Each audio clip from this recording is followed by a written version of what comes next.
رفیقان ملت اسلامیہ، معزز محترم بزرگوں، نوجوان ساتھیوں، پیارے بچوں، السلام علیکم ورحمۃ اللہ تعالی وبرکاتہ۔ نحمده ونصلي ونسلم على رسوله الكريم، اما بعد فاعوذ بالله من الشیطان الرجیم، بسم اللہ الرحمن الرحیم۔ انما المؤمنون اخوة، آمنت بالله صدق الله العظيم وبلغنا رسوله النبي الأمين الكريم الرؤوف الرحيم، ونحن على ذلك لمن الشاهدين والشاكرين والحمد لله رب العالمين۔ یا خدا بر جناب مصطفیٰ امداد کن، یا رسول اللہ البر خدا امداد کن، یا شہید کربلا، یا دافع کرب و بلا، گلرخا شہزادہ گلگون قبا امداد کن۔ غوث اعظم بمن بے سر و ساما، مدد قبلہ دی، مدد کعبہ ایما، مدد بگردہ بلا استاد کشتی، مدد کن یا عبین ترین کشتی۔ دیکھیے اہل کے ساتھ نبی پاک صاحب دولات سیاح اخلاق، باعث تخلیق کائنات، اللہ کے محبوب دانائے غیوب، منزہ عن العیوب، حضور احمد مجتبی محمد مصطفیٰ صلی اللہ تعالی علیہ وعلی آلہ وبارک وسلم کے دربار عالیہ میں جھوم جھوم کر درود و سلام کا نذرانہ عقیدت پیش کریں۔ اللہم صلی علی سیدنا و مولانا محمد معدن الجود والکرم وآلہ وبارک وسلم، صلاۃ و سلاما علیک یا رسول اللہ۔ نعمتیں بانٹتا جسم تو دی شان گیا، ساتھ ہی منشی رحمت کا قلم دان گیا۔ لے خبر جلد کے غیروں کی طرف دھیان گیا، میرے مولا میرے آقا تیرے قربان گیا۔ انہیں جانا انہیں مانا، نہ رکھا غیر سے کام، للہ الحمد میں دنیا سے مسلمان گیا۔ سبحان اللہ سبحان اللہ۔ جان و دل ہوش و خیرت سب تو مدینے پہنچے، تم نہیں چلتے رضا سارا تو سامان گیا۔ تم نہیں چلتے رضا سارا تو سامان گیا۔ رفیقان ملت، میں جس ٹاپک پہ آج کلام کرنے کی کوشش کروں گا وہ ہے بھائی چارہ۔ ہم اپنی زبان میں اسے بھائی چارہ کہہ سکتے ہیں، اور عربی میں مواخات کہا جاتا ہے۔ مواخات اسلام کے اندر اتحاد کی بنیاد بھی ہے۔ مواخات یعنی بھائی چارہ ہمدردی کی دلیل بھی ہے۔ مواخات یعنی بھائی چارہ اسلام کی ایک پہچان بھی ہے۔ مکہ کی سرزمین پر جب تک نبی پاک صلی اللہ علیہ وسلم تشریف نہیں لائے تھے، اس وقت تک عرب میں کوئی بھائی چارے کا تصور نہیں تھا، کوئی مواخات کا تصور نہیں تھا، کوئی ایک دوسرے کی ہمدردی کا تصور نہیں تھا، بلکہ اگر تاریخ عرب کو پڑھیں تو معلوم ہوگا کہ جہاں وہ ایک دوسرے کو نفرت کی نگاہ سے دیکھتے تھے، وہیں وہ بھائی چارے کا انکار بھی کرتے تھے۔ اسلام سے پہلے بھائی چارے کا کوئی تصور نہیں تھا، اسلام سے پہلے مواخات کا کوئی تصور نہیں تھا۔ قربان جائیے نبی آخر الزمان صلی اللہ علیہ وسلم پر کہ ہمارے آقا صلی اللہ علیہ وسلم نے مکہ کی سرزمین پہ تشریف لا کر مواقعات کا وہ تصور پیش فرمایا کہ رہتی دنیا اس مواقعات کو یاد کرے گی اور اس بھائی چارے کو یاد کرے گی۔ اسلام نے جو تصور دیا، بھائی چارے کا جو نظریہ دیا، اس طریقے سے کسی دھرم میں، کسی مذہب میں بھائی چارے کا تصور نظر نہیں آتا۔ مکہ کی سرزمین جہاں ایک دوسرے کو کاٹ مارنے پر تیار تھے، جہاں ایک دوسرے کی زمین ہڑپنے پر تیار تھے، جہاں ایک دوسرے کے کھانا کھانے کو دشوار کر رکھا تھا، جہاں ایک دوسرے کا رہنا دشوار کر رکھا تھا، اسی سرزمین پر جب اللہ کے نبی ہمارے آقا و مولا صلی اللہ علیہ وسلم تشریف لے کر کے آئے تو آپ نے وہ مواقعات کا تصور دیا کہ لوگوں نے دیکھا کہ ہاں اسلام مذہب ایسا مذہب ہے کہ جس کے اندر بھائی چارہ بھی ہے، اسلام ایک ایسا مذہب ہے جس کے اندر مواقعات بھی ہے، اسلام ایک ایسا مذہب ہے جس کے اندر ہمدردی بھی ہے، اسلام ایک ایسا مذہب ہے جس نے ایک دوسرے کو حقوق بھی متعین کیے ہیں، اسلام ایک ایسا مذہب ہے جس نے ایک دوسرے کی ہمدردی کرنے پر ابھارا بھی ہے، اسلام ایک ایسا مذہب ہے جس نے ایک دوسرے کی مدد کرنے پر دلائل بھی دیے، جس نے فضائل بھی بتائے۔ مکہ کی سرزمین پر وہی لوگ جو ایک دوسرے کو نفرت کی نگاہ سے دیکھتے تھے، جو ایک دوسرے کو نفرت کی نگاہ سے دیکھتے تھے، جو ایک دوسرے کی مدد کرنے کو تیار نہیں تھے، جو ایک دوسرے کے کھیت کھلیان کو ہڑپنے پہ رہتے تھے، جو ایک دوسرے سے جلن پہ رہتے تھے، اور لوگوں نے دیکھا کہ نبی آخر الزمان صلی اللہ علیہ وسلم نے اپنے کردار کے ذریعے، اپنے اخلاق کے ذریعے وہ نظریات پیش فرمائے کہ لوگوں نے دیکھا کہ بھائی چارہ کسے کہتے ہیں، اخلاق کسے کہتے ہیں، کردار کسے کہتے ہیں۔ مکہ کی سرزمین پہ جب نبی پاک صلی اللہ علیہ وسلم کو ستایا گیا، آپ کو ہجرت پہ مجبور کیا گیا، جب حکم ربی ہوا محبوب اب تم ہجرت کر جاؤ، نبی پاک صلی اللہ علیہ وسلم ہجرت کر کے مدینہ پہنچے۔ مدینے میں جب گئے تو مدینے والوں کو انصار کہا جاتا ہے اور مکہ والوں کو مہاجر کہا جاتا ہے۔ تو جو مسلمان مکہ سے مدینے کی طرف گئے تھے تو انصار نے وہ مواقعات کا تصور پیش فرمایا۔ نبی پاک صلی اللہ علیہ وسلم نے جب مدینہ شریف پہنچے اعلان کر دیا، اے لوگو، اے مسلمانوں، کیا تمہیں معلوم ہے کہ تمہارے مہاجر بھائی بے سر و سامانی کے عالم میں آئے ہیں، اپنے کپڑے بھی گھر چھوڑ آئے ہیں، اپنا دھن دولت بھی گھر چھوڑ آئے ہیں، اپنا مال و دولت بھی گھر چھوڑ آئے ہیں۔ تو انصار نے جو مسلمان تھے، جو نبی پاک کے وفادار تھے، انہوں نے کھڑے ہو کر کے کہا کہ ہم ایک ایک مہاجر بھائی کو لیں گے۔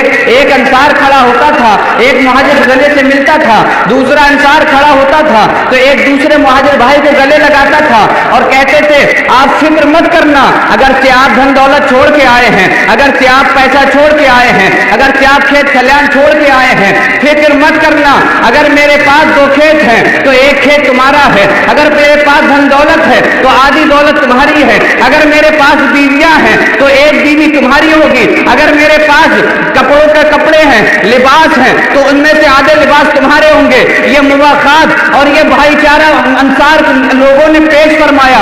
مدینے کے مسلمانوں نے دکھا دیا کہ اسلام وہ مذہب نہیں جس میں نفرت کو جگہ دی جائے، اسلام وہ مذہب نہیں جس میں دشمنی کو جگہ دی جائے، اسلام وہ مذہب نہیں جس میں نفرت کاٹنے مارنے کی بات کی جائے، بلکہ اسلام تو وہ ہے کہ اگر مکہ سے بسر و سامانی کے ساتھ مسلمان مدینہ پہنچ جاتے ہیں تو مدینے کے مسلمان انہیں اپنے گلے سے لگا لیا کرتے ہیں۔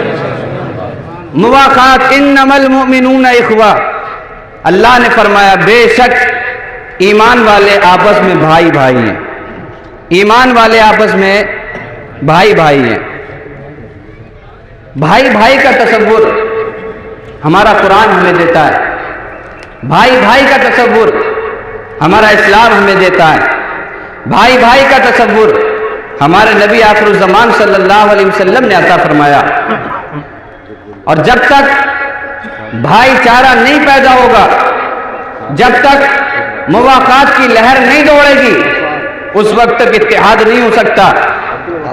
آج کچھ کہنے والے کہتے ہیں کہ اتحاد کرو اتحاد کرو، میں ان سے کہوں گا اتحاد کرنے سے پہلے اپنے اندر مواقعات اور بھائی چارہ پیدا کرو۔ اتحاد کی بنیادی چیز ہے بھائی چارہ. بھائی چارہ آپس میں پیدا کرو، ایک دوسرے کی ہمدردی، ایک دوسرے کی خیر خواہی، ایک دوسرے کا خیال. یہ ہمیں انصار مدینہ نے سکھایا کہ تمہیں اپنے مسلمان بھائی کا خیال کیسے رکھنا ہے. نبی پاک صلی اللہ علیہ وسلم مدینہ شریف پہنچے تو اعلان فرمایا کہ یہ تمہارے جو بھائی آئے ہیں یہ بے سر و سامانی کے عالم میں آئے ہیں. انصار کھڑے ہوئے گلے لگا لیا. ایک دوسرے کی ہمدردی کا جذبہ دیکھیں. کسی کے پاس 2 کھیت تھے تو ایک کھیت اپنے مہاجر بھائی کو دے دیا. کسی کے پاس دھن دولت تھی تو آدھی دولت اپنے مہاجر بھائی کو دے دی. کسی کے پاس بیویاں تھیں تو اس نے کہا جو تمہیں میری بیوی پسند ہو میں اسے طلاق دے دوں گا، عدت گزارنے کے بعد وہ تمہاری بیوی بن جائے گی. بھائی چارے کی ایسی مثال کسی مذہب میں نظر نہیں آتی. بھائی چارہ اور موافقت کا تصور جو اسلام نے پیدا کیا وہ کسی مذہب میں یہ تصور پیدا نہیں ہو سکتا. ایک شخص حاضر ہوا، یا رسول اللہ میں کئی دن سے بھوکا ہوں، مجھے کھانا کھلائیے. آقا کریم صلی اللہ علیہ وسلم نے اپنے گھر بھیجا اور کہا امہات المومنین سے پوچھو کہ گھر میں کچھ کھانے کو ہے، گھر میں کچھ کھانے کو ہے. شخص گیا، جا کر کے امہات المومنین کے یک بعد دیگر گھر پہ پوچھا کیا کچھ کھانے کو ہے؟ رسول اللہ کا مہمان آیا ہے. مالک کونین ہیں، گو پاس کچھ رکھتے نہیں، 2 جہاں کی نعمتیں ہیں ان کے خالی ہاتھ میں. امہات المومنین نے کہا کہ گھر میں تو کچھ بھی نہیں ہے، گھر میں کھانے کو کچھ بھی نہیں ہے سوائے پانی کے. یہ ہمارے نبی کا گھرانہ ہے جنہوں نے فقر اختیار کیا اور اپنی امت کو یہ درس دیا کہ تمہیں کبھی فقر ہو جائے، تمہیں کبھی فاقہ ہو جائے، تم پہ غریبی مسلط ہو جائے تو ٹینشن مت لینا، فکر مت کرنا، اپنے نبی کی سیرت اٹھا کے دیکھنا. جہاں تمہارے گھر میں اگر ایک وقت کا فاقہ ہو جاتا ہے تو وہیں دیکھنا کہ تمہارے نبی کے گھر میں 2 مہینے تک چولہا نہیں جلتا تھا. شخص واپس آیا، عرض کیا یا رسول اللہ گھر میں تو کچھ بھی کھانے کو نہیں ہے، گھر میں کچھ بھی نہیں ہے سوائے پانی کے. آقا کریم صلی اللہ علیہ وسلم نے اللہ کا شکر ادا کیا اور اپنے صحابہ میں اعلان فرمایا کوئی ہے جو میرے مہمان کو کھانا کھلائے. ایک صحابی کھڑے ہوئے، عرض کیا یا رسول اللہ میں آپ کے مہمان کو کھانا کھلاؤں گا، امیری دل سے آتی ہے، پیسے سے نہیں آتی. یہ صحابی مہمان کو تو گھر پہ لے گئے، بیوی سے جا کر کے کہا گھر میں کچھ ہے، تو بیوی نے کہا اتنا کھانا ہے کہ بچے کھا سکتے ہیں اور ابھی بچوں نے کھایا بھی نہیں ہے. کہنے لگے ایسا کرو بچوں کو بہلا پھسلا کر سلا دو اور یہ کھانا ہم رسول اللہ کے مہمان کو کھلائیں گے. بیوی نے کہا ٹھیک ہے. بچوں کو بہلا پھسلا کر سلا دیا گیا اور کھانا مہمان کے لیے لگایا گیا. بیوی سے کہا کہ جب کھانا شروع کیا جائے تو تم چراغ صحیح کرنے کے بہانے اٹھنا اور چراغ کو گل کر دینا تاکہ مہمان کو لگے کہ میزبان بھی میرے ساتھ کھانا کھا رہا ہے. دسترخوان سجایا گیا، کھانا لگایا گیا. بیوی اٹھی اور چراغ کو صحیح کرنے کے بہانے بجھا دیا. مہمان نے کھانا شروع کیا، پیٹ بھر کے کھانا کھایا اور مہمان یہ سمجھتا رہا کہ میزبان میرے ساتھ کھانا کھا رہا ہے. میزبان بھی اپنی پلیٹ ہلاتے رہے، بجاتے رہے تاکہ مہمان کو احساس نہ ہو کہ میں کھانا نہیں کھا رہا ہوں. یہ جذبہ، یہ ایثار، یہ قربانی سوائے مسلمانوں کی کسی میں نہیں پائی جاتی. اگر ایسی قربانی، ایسا ایثار کسی میں پایا جاتا ہے تو وہ مسلمان ہیں، اور مسلمانوں میں صرف اس لیے پایا جاتا ہے کہ ہمارا نبی اللہ کا محبوب بن کے تشریف لایا. یہ جذبہ اور یہ ایثار اور یہ قربانی ہمیں آپس میں ایک دوسرے کے لیے پیدا کرنی چاہیے. ایک دوسرے کے لیے جذبات پیدا کرنے چاہیے. لیکن حال یہ ہے کہ موافقت، بھائی چارہ آپس میں ہم پیدا تو نہیں کر پاتے، لیکن بھائی چارے کو مٹانے کے، بھائی چارے کو ختم کرنے کے ہر وہ کام ہم کرتے ہیں جو ہم سے ہو سکتے ہیں. پڑوسی کا وہ خیال نہیں، رشتہ دار کا وہ خیال نہیں، ہر ایک کو تکلیف دینے پر ہم آمادہ، ہر ایک کی زمین ہڑپنے پہ ہم آمادہ، ہر ایک کے دھن دولت پہ ہماری نظر، ہر ایک کے گھر پہ ہماری نظر. کسی کی عالیشان بلڈنگ ہے تو کہاں سے بنا لی، کسی کی زمینیں ہیں کہاں سے لے لی، کسی نے پیسہ کما لیا کہاں سے لایا، ضرور 2 نمبر کا کام ہے. یہ نظریات ہمارے اندر، یہ تصور ہمارے اندر اپنے بھائی کے تعلق سے ہوتا ہے، اس بھائی کے تعلق سے جس کے تعلق سے نبی پاک نے فرمایا کہ مسلمان آپس میں بھائی بھائی ہیں اور یہ ایک جسم کی مانند ہے. اگر جسم میں کسی عضو کو تکلیف ہوتی ہے تو پورے جسم کو محسوس ہوتی ہے. گویا کہ حضور فرما رہے ہیں کہ اگر کسی ایک مسلمان کو تکلیف ہو تو تمام مسلمانوں کو اس کی تکلیف ہونی چاہیے. لیکن یہ تصور ہی ختم، ہمارے اندر سے یہ نظریہ ہی ختم. ہم تو بس اس پہ لگے ہوئے ہیں کہ ہمیں ملنا چاہیے جیسے بھی ملے، ہم دوسرے کو تکلیف دینے میں لگے ہیں. مسلمان کون ہے؟ نبی پاک صلی اللہ علیہ وسلم ارشاد فرماتے ہیں المسلم من سلم المسلمون من لسانہ و یدہ. مسلمان وہ ہے جس کی زبان اور ہاتھ سے دوسرا مسلمان محفوظ رہے. اس حدیث پاک میں رسول اللہ نے صرف 2 چیزوں کا ذکر فرمایا، ہاتھ اور زبان. اکثر آدمی دوسروں کو تکلیف صرف انہی 2 چیزوں سے دیتا ہے. اور بھی ذرائع وسائل ہوتے ہیں لیکن اکثر تکلیف دینے میں، اکثر دوسرے کو پریشان کرنے میں ان 2 چیزوں کا زیادہ استعمال ہوتا ہے، زبان کا اور ہاتھ کا. مسلمان کیسا ہونا چاہیے؟ جس سے دوسرے مسلمان کو نہ ہی زبان سے اور نہ ہی ہاتھ سے کوئی تکلیف پہنچنی چاہیے. کسی کی امانت میں خیانت نہ ہو. کسی نے آپ کے پاس امانت رکھی تو اس میں خیانت نہیں ہونا چاہیے. کسی نے آپ پہ بھروسہ کیا ہے تو اس کا اعتماد نہیں توڑنا چاہیے. اللہ کے رسول نے فرمایا زبان سے تکلیف دے وہ مسلمان نہیں، جو ہاتھ سے تکلیف دے وہ مسلمان نہیں، جو کسی اور ذرائع وسائل سے دوسرے مسلمان کو تکلیف دے تو وہ کامل مسلمان نہیں ہے.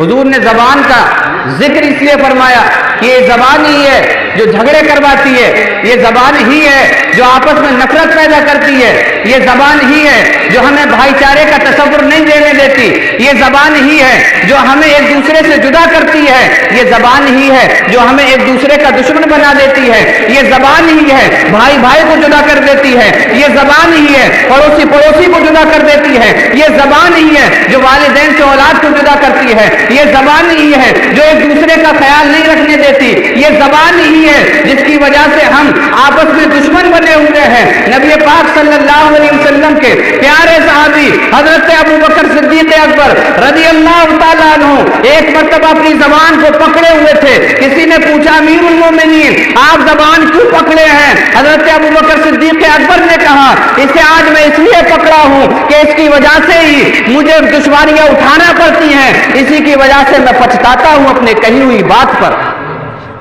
یہ زبان ہی ہے جو آپس میں ہمیں لڑوا دیتی ہے. اگر کسی نے کچھ بول دیا تو میں پیچھے کیوں ہٹوں گا؟ کسی کو اگر غصہ زیادہ آ گیا تو اس سے کم تھوڑا ہی ہوں میں تو اس سے بڑھ چڑھ کے حصہ لینے والا ہوں. یہ زبان ہی ہے جو ہمیں آپس میں دشمن بنائے ہوئے ہے. اس زبان پہ کنٹرول رکھیں.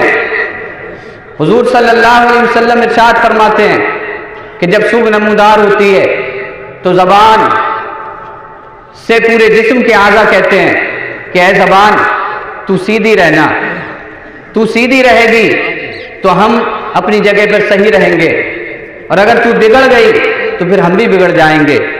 یہ زبان ہی ہے جس کی وجہ سے ہمیں ہاتھ اٹھانا پڑتا ہے. یہ زبان ہی ہے جس کی وجہ سے ہم ایک دوسرے کو حقیر نگاہ سے دیکھتے ہیں. اپنی زبان پہ کنٹرول کریں. زبان یہ آپ کو اچھا آدمی بھی بنا سکتی ہے اور زبان ہی آپ کو برا شخص بنا کر کے پیش کر سکتی ہے. آپ اگر اس زبان کے ذریعے اچھی اچھی باتیں کریں گے تو لوگ آپ کو بہت اچھا سمجھیں گے.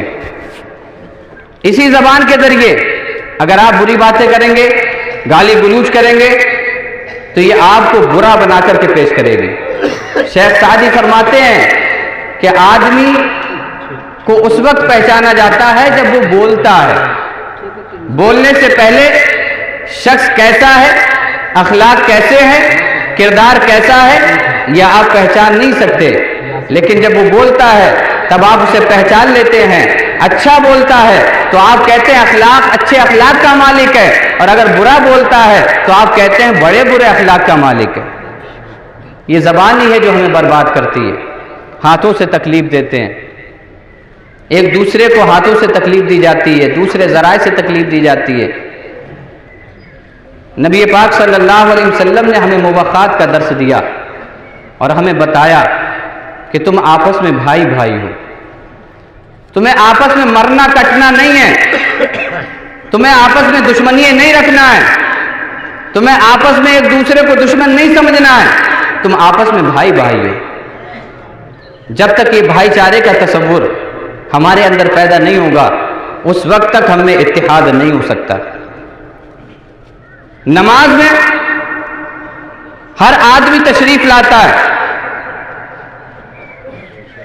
لوگ کہیں گے کہ نماز اتحاد کا بہترین ذریعہ ہے. حج ہر آدمی جاتا ہے. لوگ کہیں گے حج اتحاد کا بہترین ذریعہ ہے. لیکن سنو مسلمانوں، آپ نماز میں آئیں، آپ نے سب بنا لی، ایک ہی سب میں کھڑے ہو گئے، محمود و عیاض، نہ کوئی بندہ رہا نہ کوئی بندہ نواز، ایک ہی سب میں کھڑے ہو گئے. لگتا ہے سب میں اتحاد ہے، لیکن سلام پھیرتے ہی، باہر نکلتے ہی اس کی زمین پہ باتیں کرنا شروع، اس کی بلڈنگ پہ باتیں کرنا شروع، اس کے دھن دولت پہ باتیں کرنا شروع، اس کی دشمنی پہ باتیں کرنا شروع، اس نے بھلا کام کیوں کیا، ہر طرح سے تبصرے ہونے لگتے ہیں. تو معلوم یہ ہوگا کہ نماز کی صفوں میں اتحاد ضرور دکھائی دیتا ہے، لیکن بنیادی اتحاد اسی وقت پیدا ہوگا جب ہمارے اندر بھائی چارہ پیدا ہو جائے گا. مسلمان کو کیسا ہونا چاہیے؟ کسی کو تکلیف نہ دیں، کسی کی امانت میں خیانت نہ کریں. حضرت عمر فاروق اعظم خلیفہ دوم امیر المومنین حضرت عمر بن خطاب رضی اللہ تعالیٰ عنہ نے ایک مرتبہ سوچا کہ دیکھوں میں اپنی حکومت میں کوئی مسلمان باقاعدہ مسلمان ہے بھی یا نہیں، کوئی مجھے ایسا مسلمان ملتا بھی ہے نہیں کہ جس کے تعلق سے حضور نے فرمایا المسلم من سلم المسلمون من لسانی و یدی، مسلمان وہ ہے جو اپنی زبان اور ہاتھ سے دوسرے کو تکلیف نہ دے. حضرت عمر فاروق اعظم مدینہ شریف میں گھومے لیکن وہاں کوئی ایسا شخص نہ ملا، تو آپ مدینہ شریف کے مضافات میں نکلے، گاؤں میں گئے. ایک گاؤں میں گئے تو دیکھا وہاں جا کر کے کہ ایک چرواہا بکریاں چرا رہا ہے. حضرت عمر فاروق اعظم بھی اسی ٹائپ کا لباس پہن کے گئے تاکہ آپ کو کوئی پہچان نہ پائے. اور دور کے علاقوں میں آپ کو کوئی پہچان بھی نہیں سکتا تھا کہ اس وقت واٹس ایپ یا فیس بک کا زمانہ تو نہیں تھا کہ ایمیج کھینچی اور ڈال دی کہ دنیا کا ہر آدمی دیکھے تو پہچان لے. حضرت عمر فاروق اعظم اس شخص کے پاس پہنچے اور اس سے کہا اے چرواہے، میں مسافر ہوں اور میرے پاس پانی ہے، پانی کے علاوہ کھانے کے لیے کچھ نہیں ہے، تو مجھے کچھ دے. آپ نے کہا تیرے پاس بکریاں ہیں، ایک بکری کا دودھ دو دے اور مجھے دے دے، میں پی لوں گا، میری بھوک مٹ جائے گی. اس چرواہے نے کہا ان بکریوں کا دودھ میں نہیں دو سکتا اور میں آپ کو دے بھی نہیں سکتا. حضرت عمر فاروق اعظم نے کہا کیوں؟ کہا اس لیے کہ ان بکریوں کا میں مالک نہیں ہوں، صرف چرواہا ہوں. ان بکریوں کا میں مالک نہیں ہوں، صرف چرواہا ہوں. حضرت عمر فاروق اعظم نے امتحان لینے کے لیے اس سے کہا اگر تو دودھ دو دے گا تو اس میں کوئی حرج کی بات تھوڑی ہے، تیرا مالک تجھے دیکھ تھوڑی رہا ہے، تیرا مالک تجھے دیکھ تھوڑی رہا ہے، تو بکریوں کو چرانے آیا ہے، بکریاں چریں گی گھر واپس چلی جائیں گی. وہ کہنے لگا کہ آپ کچھ بھی کہہ لیں لیکن میں امانت میں خیانت نہیں کر سکتا. میں امانت کو امانت کے طور پر ہی رکھنا چاہتا ہوں۔ حضرت عمر فاروق اعظم نے اسے پھر دوسری صلاح دی۔ یہ امتحان لے رہے ہیں حضرت عمر فاروق اعظم اپنی حکومت میں۔ حکومت کرنے والے بھی غور کریں، اگر حکومت سیکھنا ہے تو ہمارے حکمرانوں سے سیکھو، اگر حکومت چلانا ہے تو عمر فاروق اعظم سے سیکھو کہ حکومت کیسے چلائی جاتی ہے، عوام کا کیسے خیال رکھا جاتا ہے، اپنی رعایا کا کیسے خیال رکھا جاتا ہے۔ حضرت عمر فاروق اعظم نے امتحان لیتے ہوئے دوسری بات کہی، کہا چرواہے ایسا کر، ایک بکری کا بچہ مجھے دے دے، پیسے لے لے، اور وہ بچہ میں ذبح کر کے تجھے بھی کھلاؤں گا، خود بھی کھاؤں گا، اور اپنے مالک کے پاس جانا تو کہہ دینا کہ بھیڑیا اس بچے کو پکڑ کے لے لے، یا بچہ جنگل میں کھو گیا۔ لیکن مسلمان ہو تو ایسا ہو۔ آج ہم بھی مسلمان ہیں، لیکن کسی کا مال مل جائے تو ہڑپنے سے پیچھے نہیں ہٹتے۔ آج ہم بھی مسلمان ہیں، میڑے کاٹنے میں پیچھے نہیں ہیں، اپنی زمین بڑھانے میں پیچھے نہیں ہیں، اپنے گھر کی بنیادیں بڑھا کر رکھنے میں پیچھے نہیں ہیں ہم۔ حضرت عمر فاروق اعظم نے جب اسے یہ مشورہ دیا تو کہنے لگا کہ آپ کچھ بھی کر لیں، میں یہ خیانت نہیں کر سکتا۔ حضرت عمر فاروق اعظم نے کہا تیرا مالک دیکھ تھوڑی رہا ہے؟ کہا مالک تو نہیں دیکھ رہا ہے، لیکن وہ تو دیکھ رہا ہے جس نے مجھے بھی پیدا کیا ہے اور تمہیں بھی پیدا کیا ہے۔ حضرت عمر فاروق اعظم نے جب یہ جواب سنا تو آپ نے کہا اے چرواہے کیا مجھے جانتا ہے؟ کہنے لگا میں نہیں جانتا، آج سے پہلے کبھی آپ کو نہیں دیکھا ہے۔ حضرت عمر فاروق اعظم نے کہا میں امیر المومنین عمر بن خطاب ہوں۔ وہ شخص کہنے لگا پھر یہ باتیں میرے ساتھ کیوں کی ہیں؟ حضرت عمر نے کہا اس لیے تاکہ تجھے جانچ لوں کہ تم مسلمان پکا والا ہے بھی یا نہیں ہے۔ حضرت عمر فاروق اعظم نے اسے گلے سے لگایا اور کہا جب تک تیرے جیسے نوجوان مسلمان مذہب اسلام کو ماننے والے ہوں گے، مذہب اسلام کو کوئی دھرتی سے مٹا نہیں سکتا ہے۔ مذہب اسلام کو کوئی نہیں مٹا سکتا اگر مذہب اسلام کو فالو کیا جائے۔ اگر مذہب اسلام کو فالو کریں گے تو کوئی نہیں مٹا سکتا۔ وقت قریب سے قریب تر ہے۔ آج کی تقریر کا صرف پیغام یہ ہے کہ آپس میں بھائی چارہ پیدا کریں، ایک دوسرے کا خیال رکھیں، امانت میں خیانت نہ کریں۔ کسی نے پیسہ رکھا ہے تو آپ اس پیسے کی حفاظت کریں، کسی نے آپ پر بھروسہ کیا ہے تو اس کا بھروسہ نہ توڑیں۔ اگر آپ مواخات اپنے اندر پیدا کریں گے، ہمدردی اپنے اندر پیدا کریں گے، تو یہ مواخات کا نتیجہ یہ نکلے گا کہ ہمارے اندر اتحاد بنتا ہوا نظر آئے گا۔ اتحاد کی بنیادی چیز ہے مواخات۔ اتحاد آپس میں اس وقت ہو ہی نہیں سکتا جب تک کہ ہم آپس میں مواخات نہ کر لیں۔ تو مواخات کریں، آپس میں ایک دوسرے کو بھائی چارہ کی شکل دکھائیں کہ تو میرا بھائی ہے، تو میرا بھائی ہے۔ اگرچہ بھائی کچھ بھی کرے لیکن اس سے کہے کہ تو میرا بھائی ہے، میں تیرے ساتھ وہ نہیں کر سکتا جو تو نے میرے ساتھ کیا ہے۔ آپ کا یہ کردار جب باہر نکل کے آئے گا تو آپ کا وہ بھائی جو آپ کا دشمن بھی بنا ہوگا وہ آپ کا دوست بن جائے گا۔ لیکن کردار پیدا کریں، اپنے اندر بھائی چارہ پیدا کریں، مواخات پیدا کریں۔ خلاصہ تقریر یہ ہے کہ آج سے بس ایک نیت کر لیں کہ ہم آپس میں ایک دوسرے سے محبت کریں گے، کیونکہ ہمارے آقا نے فرمایا کہ مسلمان جسم کی مانند ہے۔ جب جسم میں کسی عضو کو تکلیف ہوتی ہے تو پورا جسم اس کو محسوس کرتا ہے۔ اگر کسی جسم کے کسی حصے پہ زخم ہو جائے تو پورا جسم اس کا احساس کرتا ہے، پورے جسم کو تکلیف ہوتی ہے۔ تو اسی طرح اگر کسی ایک بھائی کو تکلیف ہے تو دوسرے بھائی کو ضرور تکلیف ہونی چاہیے، ضرور اس کی مدد کرنی چاہیے، ضرور ہم میں آب و خات ہونا چاہیے، بھائی چارہ ہونا چاہیے، ایک دوسرے کا خیال ہونا چاہیے۔